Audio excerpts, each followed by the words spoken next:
And they're going to be without Durant and Beal for sure tonight. Nurkic is going to be a game-time decision. That doesn't sound promising. I'll tell you that. It doesn't sound ideal. Doesn't sound like things are trending in a nice direction there. But we know they're going to be without Durant and Beal.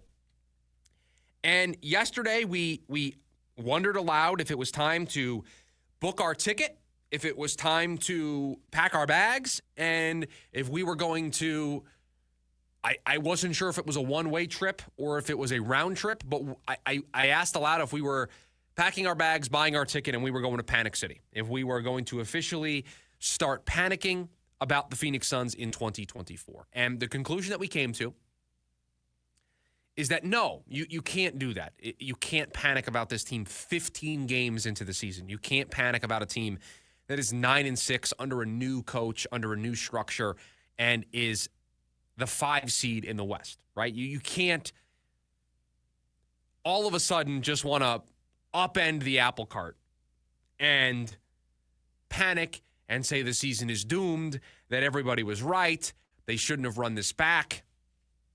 It wouldn't be fair, right? It just wouldn't. I made this point yesterday on the show, but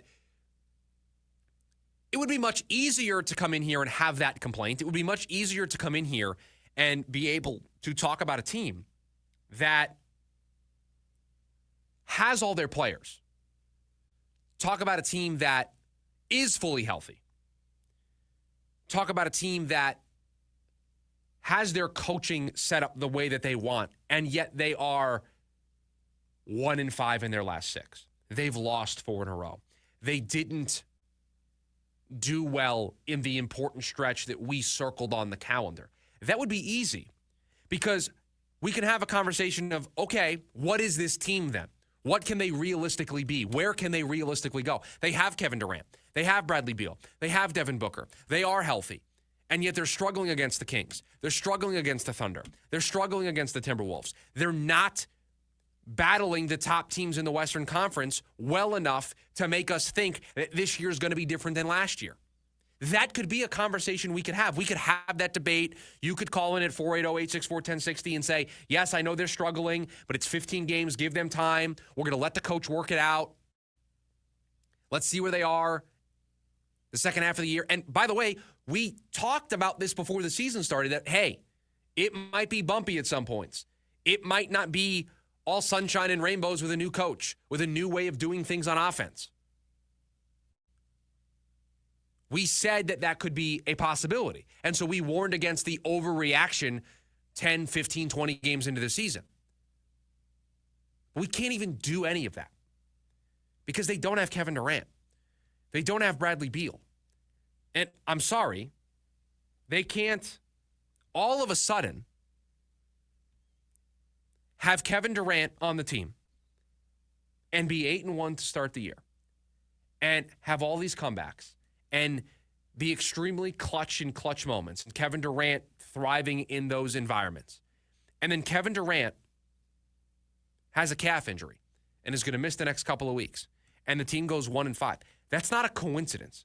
The team didn't all of a sudden forget how to play basketball. The team didn't all of a sudden forget the way Coach Budenholzer wants them to run the offense. They lost their best player. No offense to Kevin Durant, or no offense to Devin Booker. They lost their best player. They lost the player that was a large reason why they started the year 8-1. Think about the Arizona Diamondbacks last season. Corbin Carroll was not at his best, right? Wasn't playing his best version of baseball. Did you see how much they struggled offensively at the beginning of the year? When you don't have your best players playing well or playing at all, it's really difficult. We will use a football analogy. Let's take James Conner off the Arizona Cardinals. What do you think that looks like? You think the Cardinals are 6-4? You think they're first place in the NFC West? You think they are a top 10 team in the NFL, at least according to our power rankings? You think Kyler Murray is playing this brand of football? You think things are going so well there in Glendale? You think that, do you take James Conner completely off of this team? Or Kyler Murray, or whoever you think is the best player on the Arizona Cardinals, take that player off the team. You think they're 6-4? You think if Kyler Murray doesn't play on Sunday, they have a chance to beat the Seattle Seahawks? You think if Kyler Murray were to miss the remainder of the season?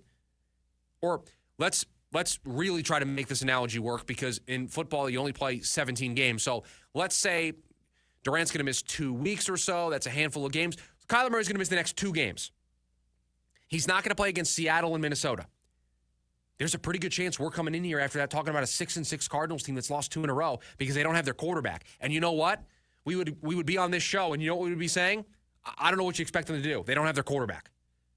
They were 6-4 with him. They're 0-2 without him. Yeah, they don't have their playmaker. They don't have their difference maker. They don't have the guy that makes everything work.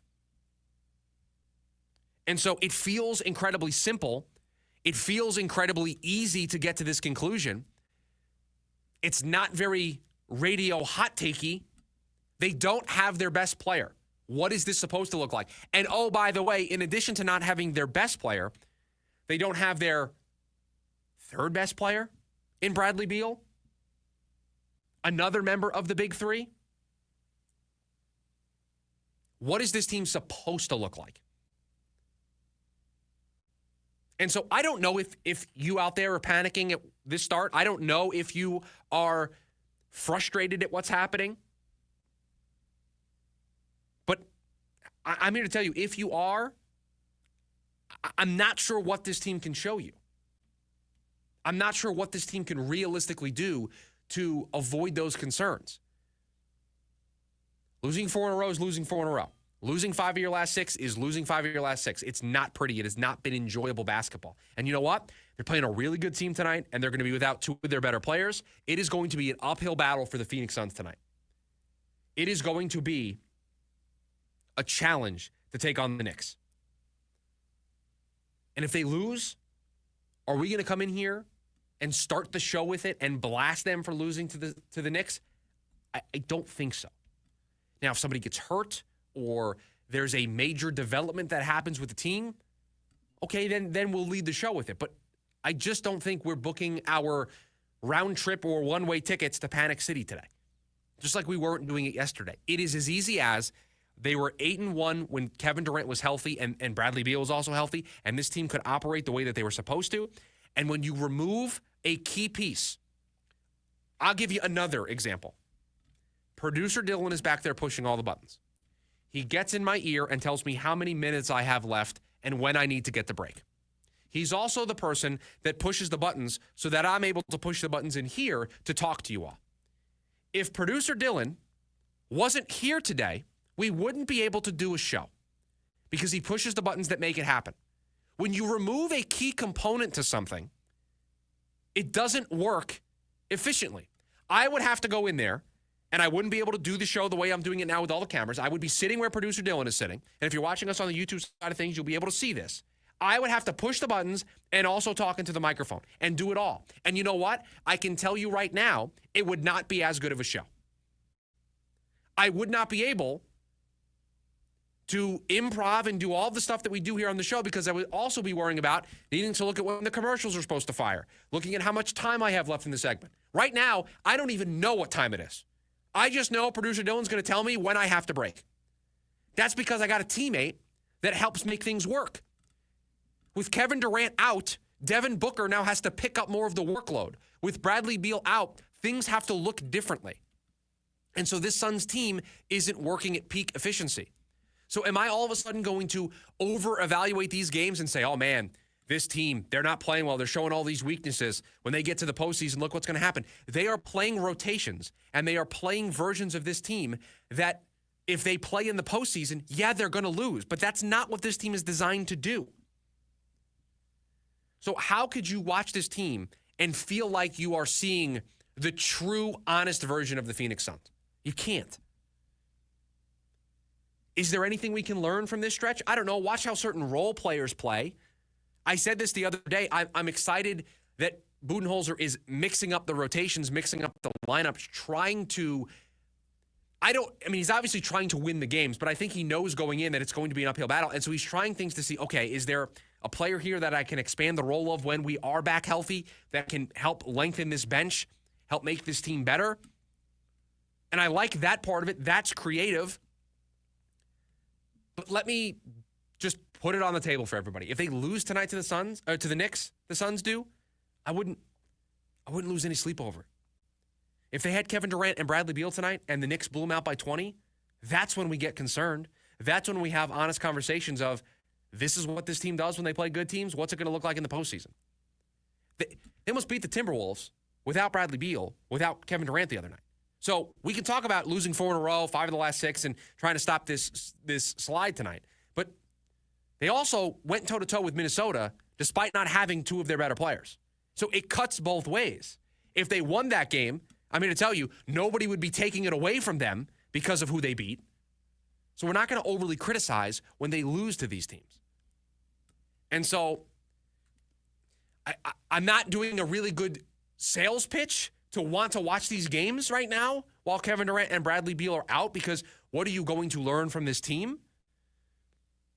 But I think this team is talented enough to be able to win. I don't think they're a lost cause with these guys hurt. They're different. They're going to have to do it in different ways, and I think you're seeing them try to figure that out on the fly. And it just so happened that it coincided with their first real major tough stretch of the year that saw them go on the road a bunch. But I don't think this stretch is showing us that this team has holes or flaws or weaknesses. Because if your flaw, if the hole in your team, if the weakness that you have is if your star players get hurt, you can't win, guess what?